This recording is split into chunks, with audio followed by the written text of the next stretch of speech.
Academic শিক্ষা থাকলে আজকে ক্যাম্ব্রিয়ান এই প্রতিযোগিতার আয়োজন করার প্রয়োজন পড়তো না, কারণ এই প্রতিযোগিতার মাধ্যমে আমি ক্লাস 5-এ জিপিএ উত্তীর্ণ বা এসএসসি পাশের সনদে আমার এই নাম্বার যোগ হবে না, আমি এখানে কতটা পুরস্কার পেয়েছি।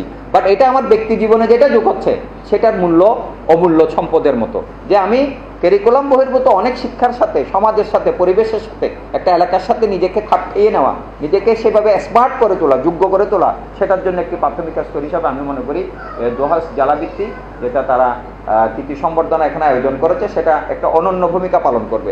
23 মার্চ শেষ হলো দোহাস জেলা বৃত্তি পরীক্ষার পুরস্কার বিতরণী অনুষ্ঠান। পবিত্র কোরআন তেলাওয়াতের মধ্য দিয়ে মহেশখালী উপজেলা হলরুমে এই অনুষ্ঠান সম্পন্ন হয়।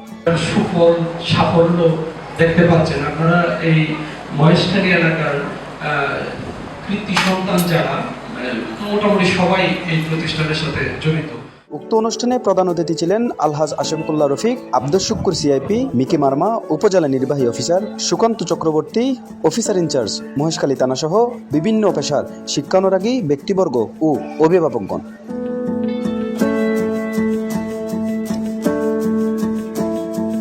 উক্ত অনুষ্ঠানে অতিথিরা বলেন, মহেশখালীর ছাত্ররা মেধাবী এবং সাহসী, তাদের উদ্যমী হওয়ার আহ্বান জানিয়ে অতিথিরা আলো বলেন, আরো কামনা থাকবে মহেশখালীর লোকজন আরো দ্রুত বৃদ্ধি পাক। আর মহেশখালী আমার জীবনের সাথে মিশে গেছে, কারণ এখানে আমি আমার কর্মক্ষেত্রে প্রায় 6 মাস পর।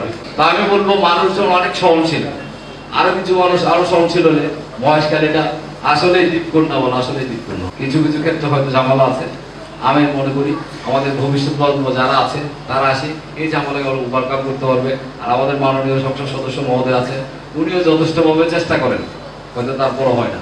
এর মধ্যে আমিও হয়তো অফিসার ইনচার্জ হিসাবে থাকি, আমারও কিছু ব্যর্থতা থাকতে পারে, কিন্তু তারপর আমি কামনা করি মহেশখালী যেন আরো উন্নত হয়, কারণ মহেশখালীর আলো বাতাস ভৌগোলিক অবস্থা এখানকার মানুষের মন মানসিকতা আসলে উন্নত। আমাদের শিক্ষা বিস্তারের কথা যদি আমরা ধরি, যে আমাদের প্রথম প্রাথমিক বিদ্যালয়টা কবে প্রতিষ্ঠিত হয়ে গেছিল, এটার বয়স হয়তো 100 বছরের বেশি হবে না।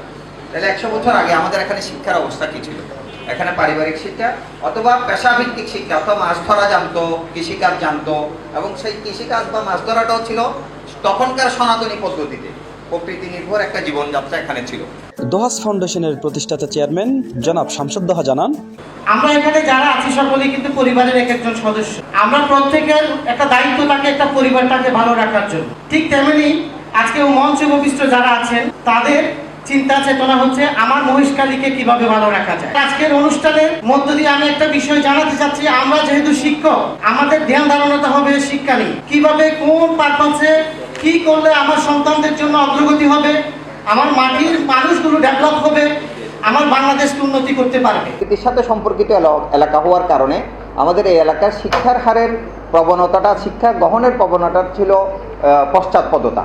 শিক্ষার গ্রহণের ক্ষেত্রে একটা অনীহা বা অনাগ্রহ ছিল। যেমন এখনও যদি আমরা স্কুল কলেজগুলিতে যাই বা প্রাইমারি স্কুলে যাই, আমরা দেখি যে ছেলেদের চাইতে মেয়েদের সংখ্যা বেশি।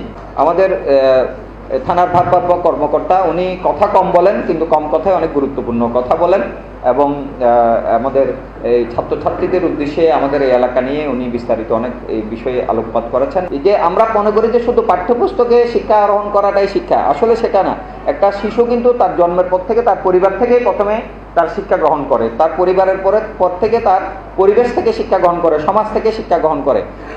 প্রাতিষ্ঠানিকভাবে একটা শিক্ষা সেটা প্রয়োজন, সেটা আপনাকে ব্যক্তিগতভাবে এস্টাবলিশ করার জন্য, বাট আপনার শিক্ষাটা কিন্তু সামগ্রিকভাবে আপনার পরিবার, সমাজ এবং প্রতিষ্ঠান থেকে আসতে হবে।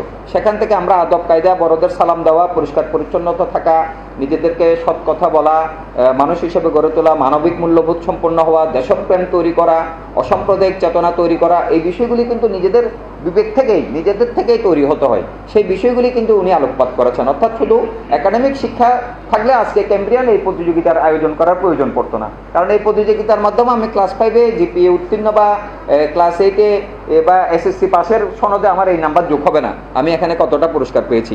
বাট এটা আমার ব্যক্তি জীবনে যেটা যোগ হচ্ছে সেটার মূল্য অমূল্য সম্পদের মতো, যে আমি কারিকুলাম বহির্ভূত অনেক শিক্ষার সাথে, সমাজের সাথে, পরিবেশের সাথে, একটা এলাকার সাথে নিজেকে খাপ খাইয়ে নেওয়া, নিজেকে সেভাবে স্মার্ট করে তোলা, যোগ্য করে তোলা, সেটার জন্য একটি প্রাথমিক স্তর হিসাবে আমি মনে করি দোহাস জেলাভিত্তিক যেটা তারা কৃতি সম্বর্ধনা এখানে আয়োজন করেছে সেটা একটা অনন্য ভূমিকা পালন করবে।